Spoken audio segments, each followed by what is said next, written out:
Hello viewers, welcome to my channel Easy 60. இன்னைக்கு Tamil Nadu syllabus standard 12ஓட chapter 5 exercise number 5.5ல ரொம்ப இம்பார்ட்டண்ட்டான 5 மார்க்ஸ் சம் பார்க்கலாம். 5.5ல இருக்கிற எல்லா சம்முமே இம்பார்ட்டன்ட் 5 மார்க் தான்.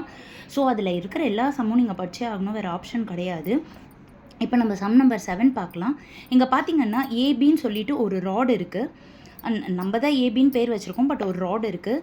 இப்போ இதில் பி அப்படின்ற ஒரு பாயிண்ட் இருக்குது. அது எப்படி இருக்குன்னா ராடோட பாட்டம்லேருந்து 0.3 மீட்டரில் தள்ளி இருக்குன்னு சொல்லியிருக்காங்க. ஸோ பிபியோட வேல்யூ வந்து உங்களுக்கு 0.3 மீட்டர் ஆகிடும். ராடோட ஃபுல் லென்த் வந்து 1.2 மீட்டர் சொல்லியிருக்காங்க. அப்போது இந்த போர்ஷன் ஏபியோட வேல்யூ வேணும்னா டோட்டல் 1.2லேருந்து இந்த குட்டி போர்ஷனை மைனஸ் பண்ணிட்டோன்னா 0.9 மீட்டர் தான் ஏபியோட வேல்யூ ஆகிடும்.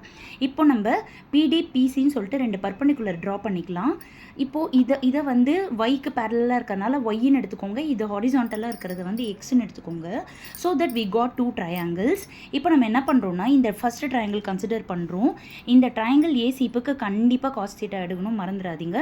இப்போ இதுக்கு காஸ் தீட்டா எடுத்தோம்னா காஸ் தீட்டா ஃபார்முலா என்னது? Adjacent by hypotenuse. அதனால் பிசி பை பிஏ.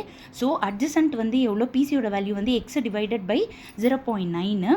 அதே போல் பிடிபி ட்ரையாங்கிளுக்கு சைன் தீட்டா எடுக்கிறோம். Sine theta is equal to opposite by hypotenuse. Opposite வந்து பிடி, அது வந்து ஒய் டிவைடட் பை ஹைப்போட்டென்யூஸ் வந்து 0.3.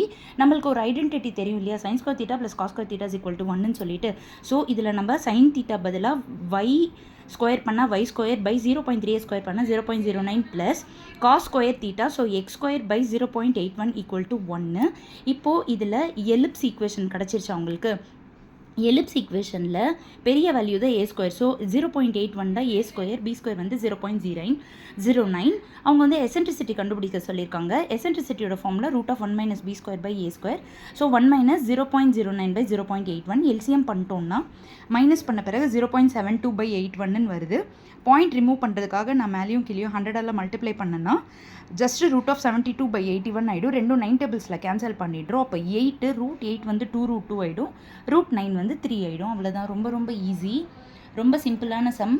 ஃபுல்லாக ஒரு வாட்டி காமிச்சிடுறேன், ஃபுல் ஷார்ட் காமிச்சிடுறேன், பார்த்துக்கோங்க. Please support my channel and subscribe to my channel. நிறைய வியூஸ் வரணும், எனக்கும் ரொம்ப எந்துவாக இருக்கும். Thank you viewers.